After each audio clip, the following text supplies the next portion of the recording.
blessings. There is no greater blessing than the love of Ahlul Bayt, Allah, Rasulullah, the Holy Quran. And in accordance to these holy personalities, particularly the Holy Quran, we understand that blessings are to be expressed to the highest degree. Allah subhanahu wa ta'ala states in Surah Al-Duha, in the last verse, the last sentence, وَأَمَّا بِنِعْمَةِ رَبِّكَ فَحَدِّثْ. And as for the blessing of your Lord, then express it, speak of it, make it apparent. There is no shame in expressing that which Allah has endowed you with in the form of preaching, in the form of sharing. We all understand that sharing is caring. And is there a bigger ni'mah from the ni'am of Allah subhanahu wa ta'ala? Amongst the greatest of these is the love of Amir al-Mu'mineen. However, there are very unconventional ways when people come to share the love of Imam Ali to their peers. It would not be successful. It would not be an attempt of success if one were to simply express to the non-Muslim or even to the very Muslim in their worldview that I need you to love Ali ibn Abi Talib because I love him. You obviously follow it with your reasoning, you substantiate your claim, and so forth. When we want to now share Amir al-Mu'mineen to the world, especially the non-Muslim world, there are ways to do so better than others. We need to first understand that Imam Ali to us is great, and that is the main reason why. Because he is great. However, greatness is subjective. It's also circumstantial. It depends on who is speaking and your understanding of the definition of great. And so one might express that Imam Ali is great to me because look at his devotion to Islam. Well, to the non-Muslim, the foundation is not even there. They don't even believe in Islam. And so that argument will not work. Moreover, if we come to share Imam Ali to the world, we have to understand who Amir al-Mu'mineen was when we say he is a great individual. Greatness is understood as the understanding of making sure you realize that in comparing this thing or someone to something else, it is greater, or at least it meets the standard. So for example, the standard might be something which is great. The closer you get to that thing which is great, the more you excel in significance. So we have individuals in society that have honed the skill of, let's say, martial arts, or let's say the skills of craftsmanship. They have a standard they live by. Let's give the example of a very reputable individual. Say of the like such as Bruce Lee, a master in Kung Fu. No one will deny that he was great in his skill. He was a great martial artist. But when you look at him, he became great as compared to the standard. Who was his mentor? When you look at his life, for example, you find that the individual had a mentor. He held him as his standard, and he wanted to emulate him. Some of us know him as Ip Man, and there are movies made about him and how he mentored Bruce Lee and he became his pupil. To Bruce Lee, he was his mentor. That was the standard. And many experts in martial arts will tell you that Ip Man, this individual who mentored this guy for so many years, even at Bruce Lee's prime, he was much better than him. Because then Bruce Lee went on to cinematography and became he became an actor and he entered in Hollywood. So his focus went elsewhere. His standard was Ip Man. So in reason, the closer he got to Ip Man, this individual, his mentor, the greater he became. This is one form of definition in determining what greatness is. When we come and express that we want to share the world, or with the world, Imam Ali ibn Abi Talib, Amir al-Mu'min, because he is great, we have to come also from this angle. That why do we want to share Amir al-Mu'min? Because look how great he was in relation to whom? Rasulullah sallallahu alayhi wa sallam. But this meets the job halfway. Because then there are those who do not recognize the legitimacy of Rasulullah from the non-Muslims. There's another angle in expressing greatness or to determine greatness. And it's typically determined by distinguishing oneself beyond the norm or beyond the average. So there is not necessarily a mentor-esque figure in the life of an individual who excelled impeccably and became a legend in history.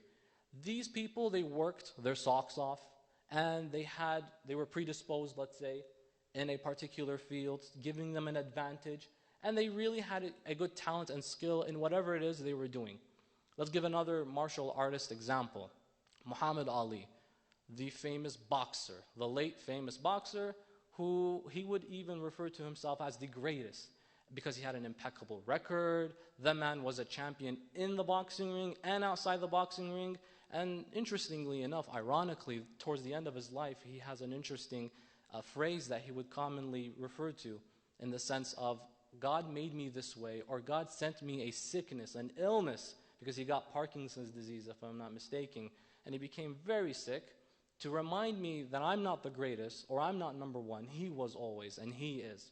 But nonetheless, no one will deny he was the greatest in his particular field. So there are two typical ways in understanding where greatness comes from. Either comparing it to the standard, and the closer you get to that standard, or if you even excel beyond it, that definitely is one way of understanding greatness.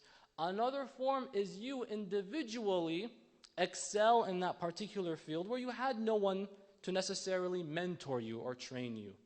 Imam Amir al-Mu'mineen tackles this both ways. He had a mentor, Rasulullah.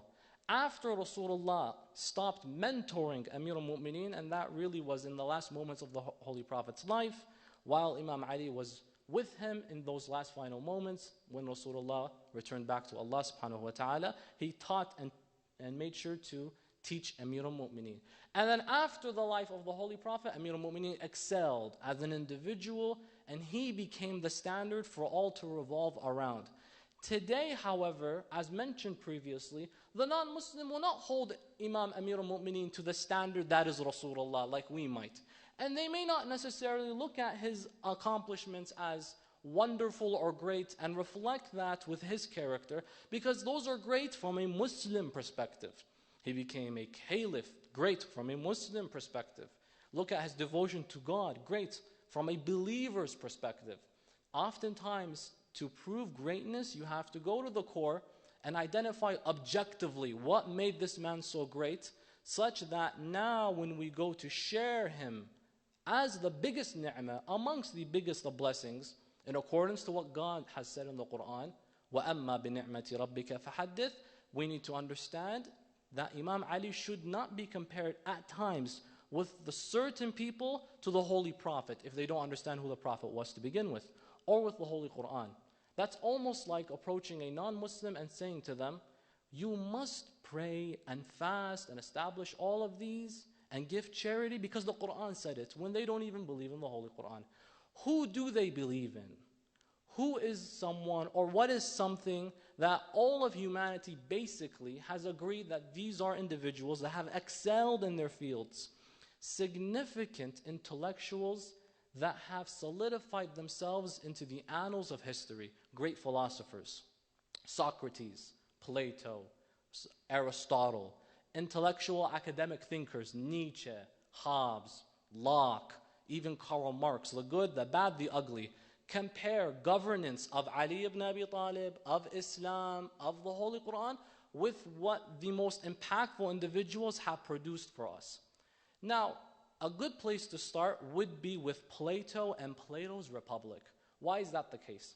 Because Plato is understood to be the father of modern Western philosophy. Plato is an individual recognized and studied from both Muslim, non-Muslim, secular, spiritual groups. And a good place to start would be a reference that many people have heard of. You may not necessarily have read or studied or broke down in depth and analyzed the Republic of Plato, but at least many have heard of it. You know, there are always books people hear about, but they don't necessarily, they don't read it. I mean, the Quran is a victim of this, unfortunately, many times. Many people know of, understand the significance and reverence of, but not too many times will be the priority of the reading source that many people will go to. However, this being a manuscript, a collection of series of books that has been compiled to discuss multiple issues regarding or relating to justice, utopian society, philosophy to a wide degree and many dynamics of that, is a good place to start due to its relevance in society and it being recognized as a source for all those who want to excel in academia. As in, if you've gone to university and you entered in liberal arts, at one point you would have made your way through the Republic of Plato. That being said, many religious worldviews were also built on the doctrines that were established by these individuals, Socrates, Aristotle, and Plato. For example, St. Augustine, who was a saint from the Christian scholarship, based a lot of virtues from the Republic of Plato. Now, there has to be a disclaimer made before we continue. The following is a disclaimer. Not everything found in, obviously, Plato's Republic is necessarily authentic, reliable, and we would agree with 110%. We go to look at it and we study, there are some bizarre, proposals that have been made, amongst the which, because it highlights and denotes the ideal way of living in a society, Plato's Republic, a quick, brief backstory, is simply a dialogue between Socrates and a number of his acquaintances. This will then be tied with the standard that is Amir al-Mu'mineen, Ali ibn Abi Talib, when we examine the backstory very briefly. Plato, being a student of Socrates, writes down the entire conversation presented. Already this is a filter in the preservation, something that was written by someone who didn't speak of it necessarily. They heard of it. That's one thing. Moreover, years passed by, and so how do you know what you have today is necessarily the same work back then? You just look at the Muslim world. How many versions have you seen of a certain story? How many ahadith are debated from scholarship just to say, did this happen? Did this come about? Was this said, yes or no? Then if we expect that a piece of work or a manuscript that was written a good 400 years before or so before the birth of Jesus to be exactly the reflective views of certain individuals that lived somewhere in Greece, then that would be a long shot that we will definitely miss. However, given that and some of the weird, interesting views that are found in this work, there are a lot of lessons to learn, a lot of wisdom, one might even say and suggest, to be extrapolated from when examining this work. Beginning with understanding the circumstances, there were wars going on, there were civil wars happening, and amongst the proposals of a just society by Socrates was a society should live in factions. These factions, we need to limit the amount of exposure they get. For example, music would be completely forbidden in this society. Poetry is completely forbidden in this society. Why? Because music and poetry, sometimes people sing about death, and we have the military, and the military is a faction in the city. And so if they hear about death, they might get scared. So there is this complete dominance, superimposing what one person believes the society should live like. That's why it's a very strict way of understanding the ideal world, and this is definitely a reason as to why we would not necessarily say this is the way of living. Another interesting element, just to get these out of the way and then examine where we want to highlight the points that we want to compare with in regards to Amir al-Mu'mineen alayhi salam, is that Socrates, according to the manuscripts today, proposed that the ill and the elderly should be thanked for their services in society, but they should not be treated. If they are sick, the doctor should not give them any attention. It's a hindrance to the development of a society.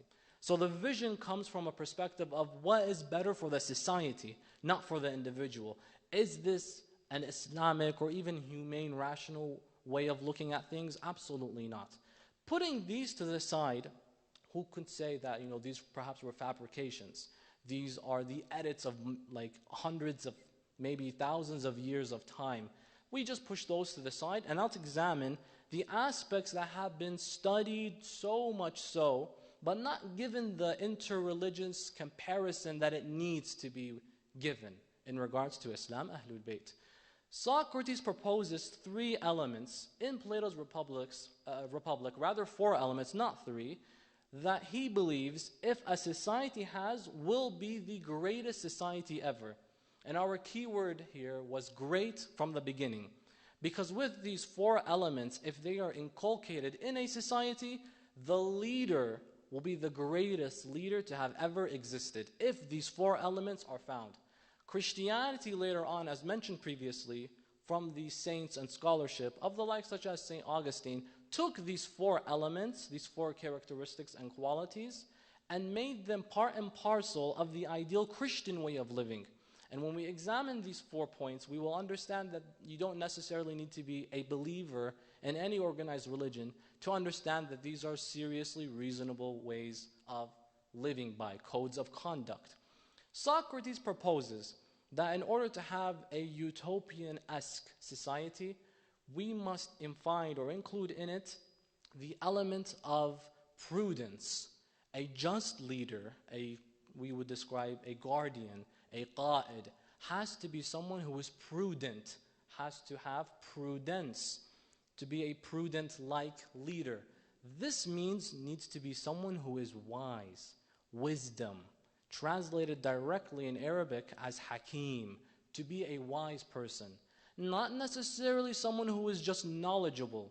When we look at translations of these works, the original manuscript is definitely not found, it's really old. And these works were all translated, ironically, during the Islamic golden age of the Abbasid dynasties, when they started taking Greek work and Hebrew work and work from various nations and old pieces of writing and writing them in Arabic. So the originals, they are not found anymore. The earliest texts we have are actually in Arabic, translated by Muslim scholarship somewhere in Baghdad, like 1,200 years ago. But the words that were always being used in all of these translations is wisdom, not knowledge. Why?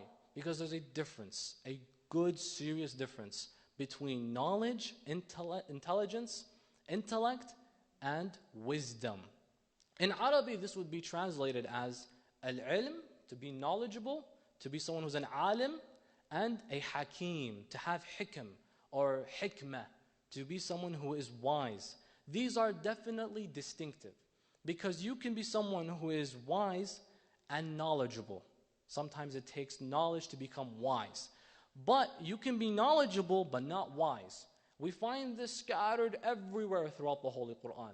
You might see it in Surah Yasin. وَالْقُرْآنِ الْحَكِيمِ إِنَّكَ لَمِنَ الْمُرْسَلِينَ. Allah is swearing by the Quran that is wise, hakim. And that being said, a person who is a judge is also called a hakim. Why? Because how can you be a judge if you don't understand wisdom? It's not just about knowledge. Knowledge is just understanding facts and information. Wisdom is applying them in the right place at the right time. Let's pause at this. One of the qualities of a just, great leader, wisdom, prudence. There is no just or great leader to have ever lived after the prophetic message than Imam Amir al-Mu'mineen Ali ibn Abi Talib. Where do we even begin with his hikam and knowledge? Everyone here, online, elsewhere, would have benefited from the words of wisdom of Amir al-Mu'mineen. Either in Nahj al-Balagha, how many quotes have we seen shared and circled around online of beautiful sayings of Imam Ali. Everyone has a favorite sentence from Amir al-Mu'mineen. And not just sentences and words of motivation and inspiration, wise words, actions that were taken, really reasonable, knowledgeable, but wise actions that were taken from Imam Ali. In light of the Fatimiyya season, Amir al-Mu'mineen alayhi salam was given a will from the Holy Prophet. And this was a very wise will to give. And it would be very wise for someone to follow.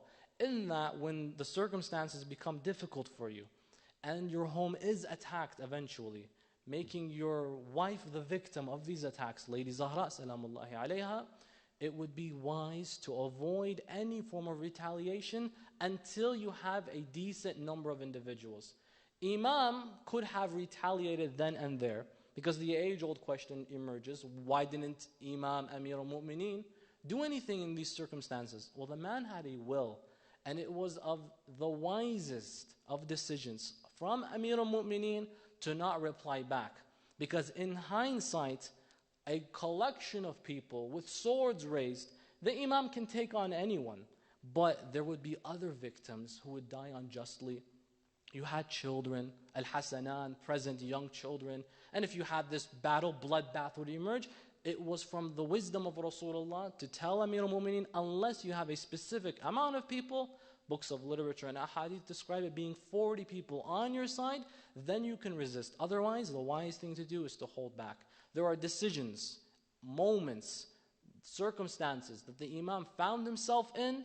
He had to make wise decisions then and there. And so with wisdom, in order to be a just ruler and to have a successful, great society, you must be someone who is prudent, to have wisdom, to be someone that is wise, not necessarily knowledgeable in your relative field, to have knowledge and facts memorized. Many people do that. Certain animals can even do that. But what distinguishes you is your wisdom. The application, the timely application of your knowledge is wisdom. That's number one, and we don't need to look further than Amir al-Mu'mineen for this example. For not only did he manifest wisdom, he excelled in it. The second element, Socrates mentions that a just society, a great society, not just, because the whole discussion in the Republic of Plato is the utopian society. What does it look like? And Plato is simply jotting all of these down. The interesting thing, by the way, to note, Socrates was a very fascinating individual. The reason he was sent to death was in accord, because he was breaking the laws basically by not recognizing the idols of the time. Gives us an understanding of the man's oneness, realizing that, you know what, it doesn't make too much sense that idolatry is a thing in my life. One Lord is enough for me, sufficient. The man lived to a moral, one would even say semi-Islamic lifestyle, to the point when he was dying, he even said, I have a debt, a loan outstanding, this needs to be paid. And he would constantly give us lessons. He was definitely a wise man, that there is no shadow of doubt with. There's no problem. And given that, even if he was the world's biggest polytheist, Rasulullah made it very clear, take knowledge even if it's from the lips of insane individuals who want to see you just cut in half on the ground. Therefore, there is no reason not to consider some of the words of wisdom produced here, especially if Western academia, and for that matter, philosophy, is based on the words of certain individuals, amongst them, the father of modern philosophy, Socrates. That's just a brief disclaimer. The second element is temperance. In order to be a great leader, you must be someone that adopts temperance. What does that mean?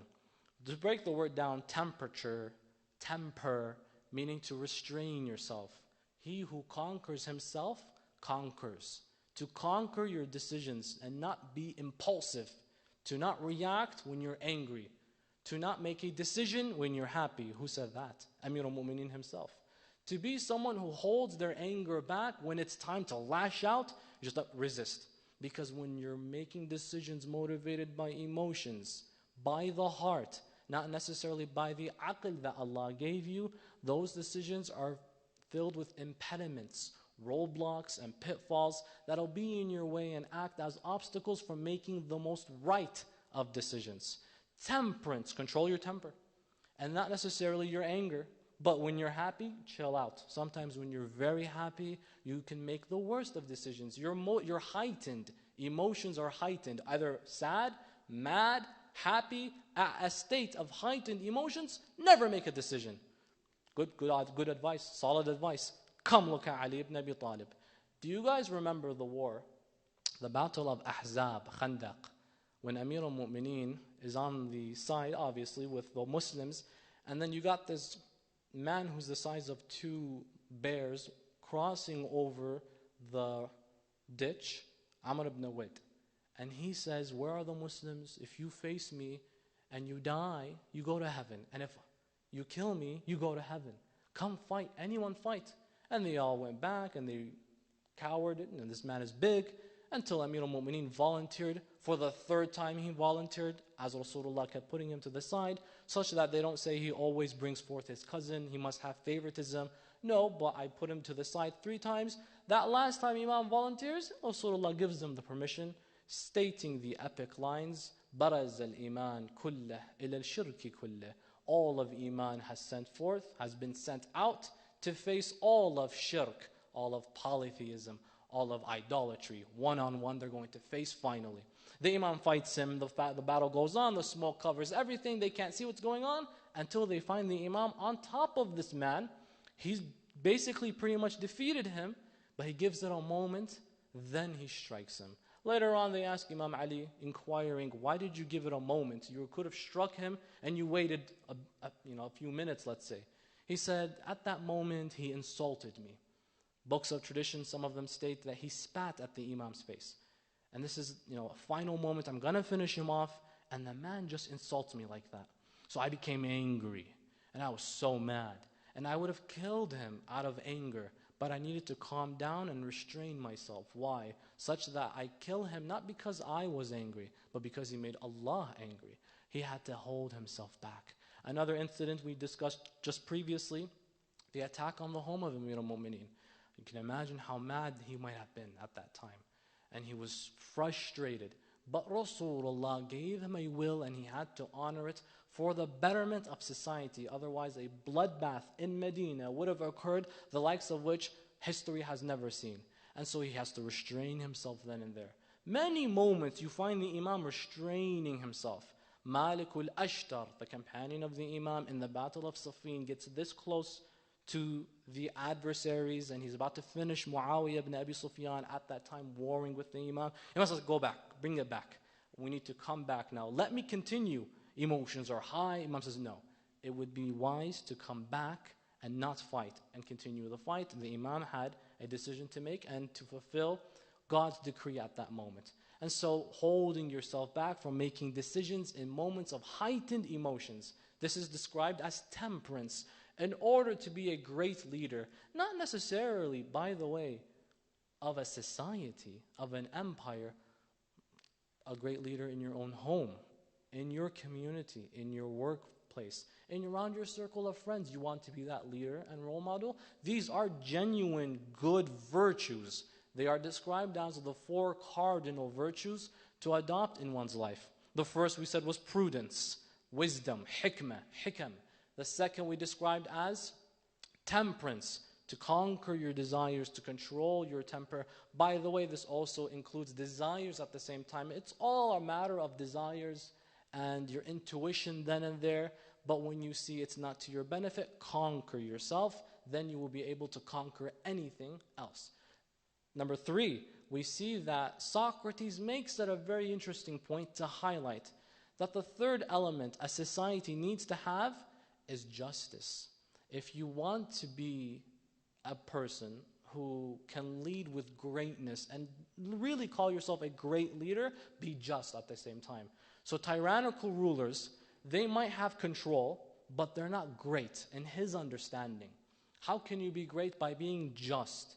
To have control and everything go your way, the means does not justify the ends. How did you get that control? Was it through brute force, totalitarianism, by conquering unjustly? Be a just person. It's like, where do you even begin when now assessing that with Imam Ali ibn Abi Talib? Justice. There are books written by non-Muslims that have in the title, for goodness sake, Imam Ali, the Voice of Human Justice by George Jordak. Imam Amir al-Mu'mineen, Sawt al-Adala al-Insaniya. That Imam Ali, the voice of human justice, describing that there are moments in this man's life he could have simply gotten away with being the Muslim ruler and pretty much the caliph/king one would even describe at the time, yet he found justice to be paramount. We can look at the moments in which the Imam is caliph and he humbles his own status by coming down to the society and seeing their issues and addressing their needs one-on-one. You can look at a Christian individual being oppressed in the Muslim empire, and the Imam looks at him and he describes, what is this? To which the response came, Ya Amir al-Mu'mineen, it is a Christian man. He says, I didn't say, who is this? I said, what is this? I see injustice. Show me a person who is hungry in my nation, I cannot tolerate that. Get him from the treasury a monthly or whatever weekly paycheck to provide to him until he is no longer able to basically live any longer. Basically, until he dies. Give him from Baytul Mal, the money of the treasury, a salary, basically a retirement fund, until the man doesn't need it anymore or he goes back to his Lord. I don't care if it's a Christian individual. This is injustice. Moreover, a great place to look at when comparing justice are the heads of justice circles. So, for example, the United Nations would be amongst the biggest heads of those spearheading justice in society, albeit many people will question decisions and whatnot. Nonetheless, the claim is that a just, humane organization. The former executive head, Kofi Annan, of the United Nations, what is to be understood as the biggest organization of humanity and humanitarianism, made it a very clear point to state that the example of Imam Ali ibn Abi Talib is the fairest, most just example of any leader to have lived and ruled this world. And the nations, particularly the Arab nations, the Arab nations, should take his example. Following it with the wonderful story of Imam Amir al-Mu'mineen, when he sent out his companion, Malik al-Ashtar, to Egypt. And he made that beautiful letter and statement that will always be in our hearts. Understand, O Malik, الناس صنفان أما أخ لك في الدين أو نظير لك في الخلق. That people are two, either your equals in humanity or your brothers, sisters in faith.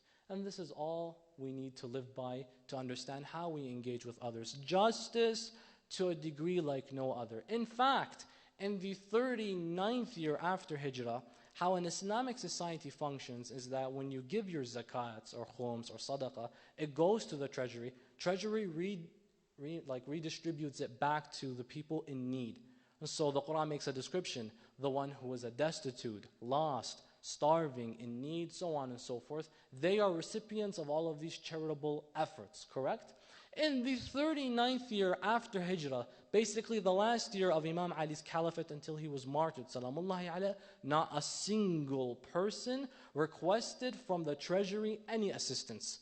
Imam Ali eradicated poverty from his Islamic nation at the time due to how just he was, because he would not tolerate any injustice, any bad representatives and rulers at the time who were taking advantage of the Muslims. By that 39th year after Hijrah, the last few months of his leadership and governance, not a single individual requested from the treasury any zakat or any khums. That's actually big and bizarre, because when you look at the Islamic nation at the time, it went from North Africa to the ends of Khurasan, or the ends of what would be modern day India. Not a single homeless person, not one person made that request. In fact, books of history describe the following. 3 things that happened. That people during the time of Amir al-Mu'mineen's governance, just to display how just the man was, people acquired 3 things. كانوا الناس في عهد أمير المؤمنين ينامون في الظل. They would sleep under shade, meaning everyone had a roof. Everyone had a roof under the governance and caliphate of Amir al-Mu'mineen. Yeah, and he even has that statement, if poverty was a person, I would have killed him. You may not have killed poverty the person, but you certainly killed and wiped out poverty altogether. People slept under shade. ينامون في الظل ويأكلون البر. And they would eat bread, basically whole grain bread. Meaning everyone had a snack, everyone had food. People were not starving under Imam Ali's caliphate. The third element was وَيَشْرَبُونَ مَاءَ الْفُرَاتِ. And they drank from the Euphrates River, meaning they drank pure water. They didn't have to look around and begging any longer. Food provided, water provided, shelter provided, justice provided. And in addition to that, books of tradition state that Amir al-Mu'mineen even showed his justice when it overflowed from people to animals. He would find, Imam Ali made it a point, to find, and he would make a point that tells people, find any stray animal, dog or cat, and collect them in an area, make like a shelter for all of them. Don't let them be on the street like that. Even animals were recipients of the justice of Amir al-Mu'mineen, such that it reached a point where it was overflowing his caliphate with wealth, with success, with justice, that Imam ordered people, take some of the wheat that we have, it's too much, no one's demanding from it, and go spread it on the hilltops of the Muslim nation. Why, ya Amir al-Mu'mineen? Are we just throwing it away? No, so that if the person passing by the Muslim lands and sees all of this, they will even say that not even the birds went hungry under the leadership of Ali ibn Abi Talib. Justice to a degree like no one has ever seen, ever before in history. And the heads of the biggest, most significant humanitarian organizations come and testify to that effect. And the last and fourth virtue, cardinal virtue, that the greatest think tanks to have amongst the greatest think tanks to have ever existed make as a necessity to have in order to claim to be a great leader is courage. And again, it's another aspect, like where do you even begin? One can look at the time when Amir al-Mu'mineen was to travel and migrate with Rasulullah to Medina, but was told to stay back and stay in his home, in his bed, as a cover for the Holy Prophet, buying him more time, and you're under blankets while swords are going to be over your head in a matter of minutes. And the Imam would say, does this make you safe, Ya Rasulullah? So he said, yes, it does make me safe. Then I don't care. The thing is, when you'd say courage, it's almost quite difficult to describe Imam Ali as being courageous. Why? Because the main understanding or definition is to stand and resist in the face of fear. Well, the problem is Imam Ali was never afraid. The man never was afraid of anything.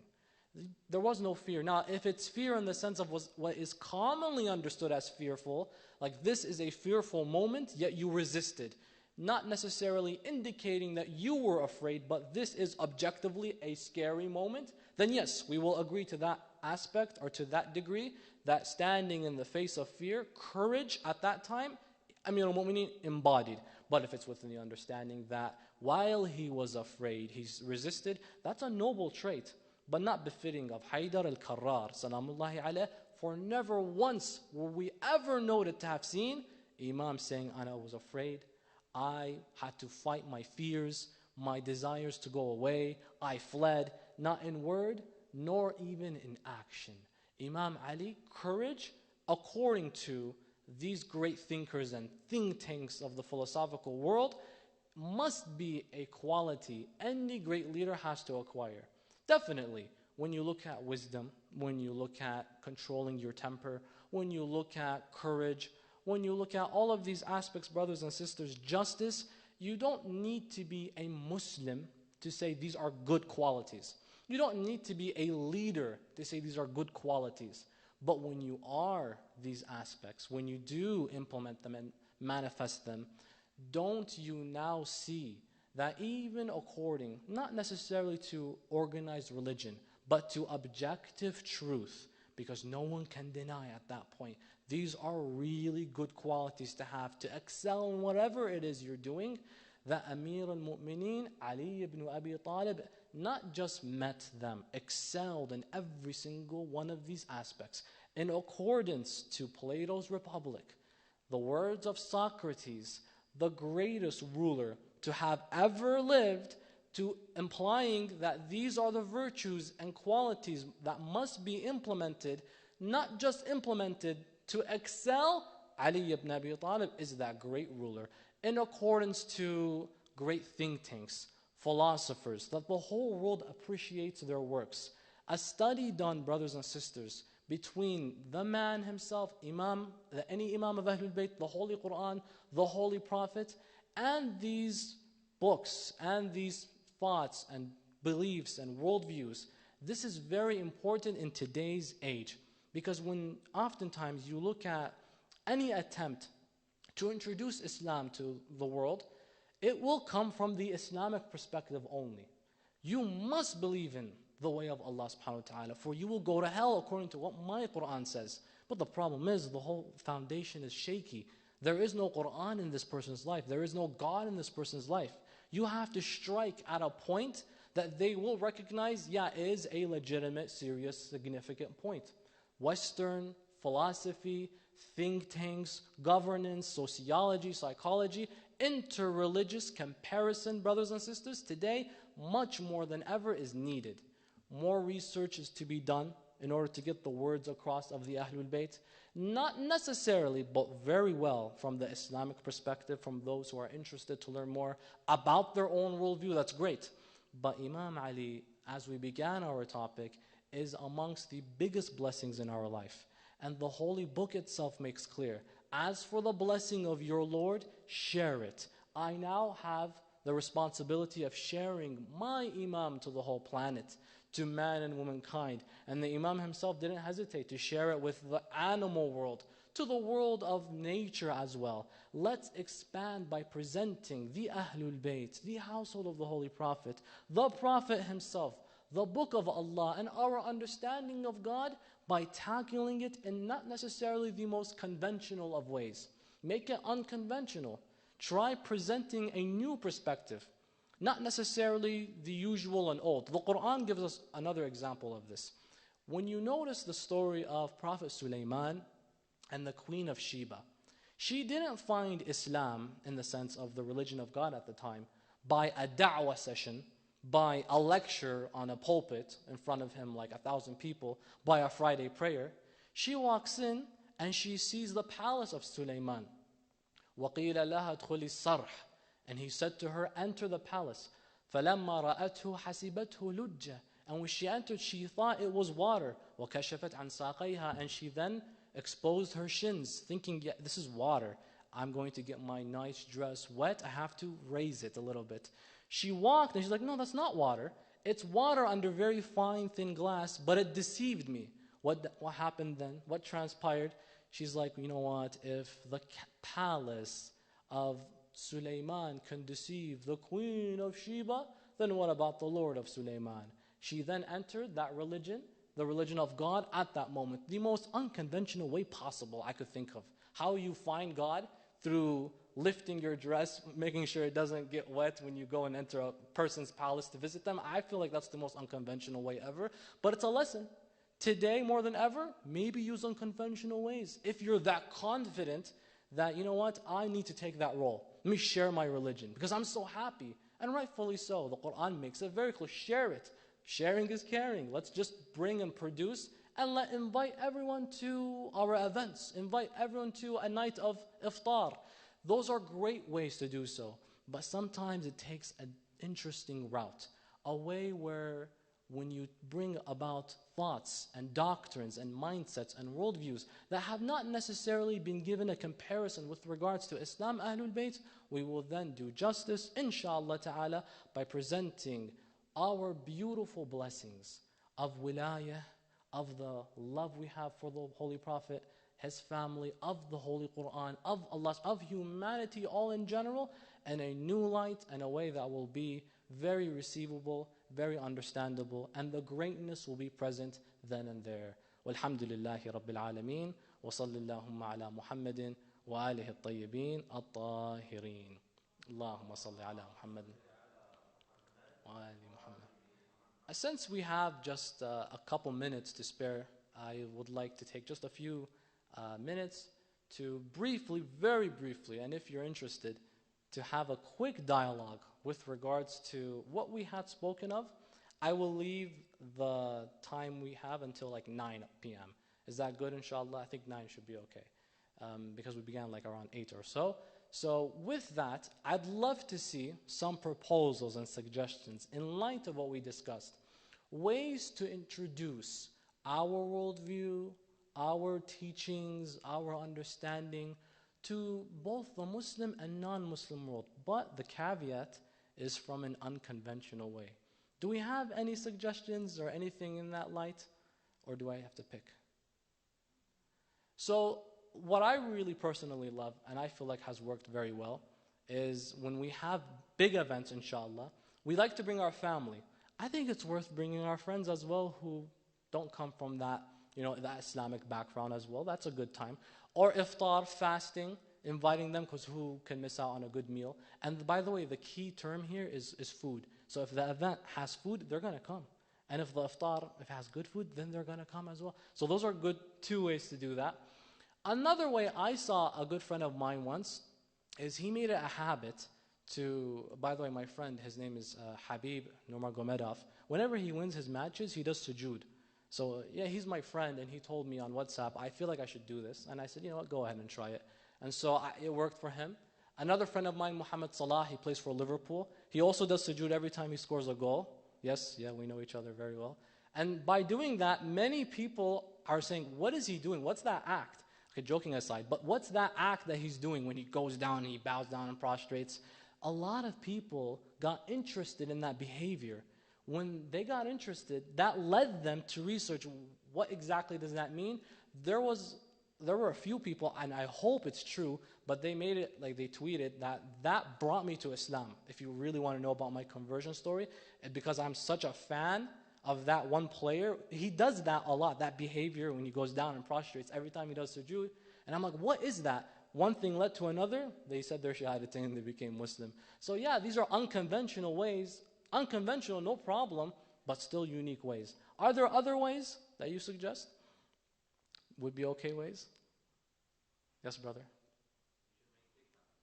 The brother is suggesting taking advantage of social media. TikToks. I try to avoid saying it. Yeah, TikToks. Make sure it's halal, inshallah. I think that's very good. Done properly and appropriately is the key word here. That's very good. Inshallah, you will spearhead that campaign. Bi'idhnillah. Did you want to suggest? Yes? I would say invest in the stock market. Invest in the stock market? How does that introduce Islam to? You can generate wealth, and we can use that wealth to empower us and use resources to spread. I like that.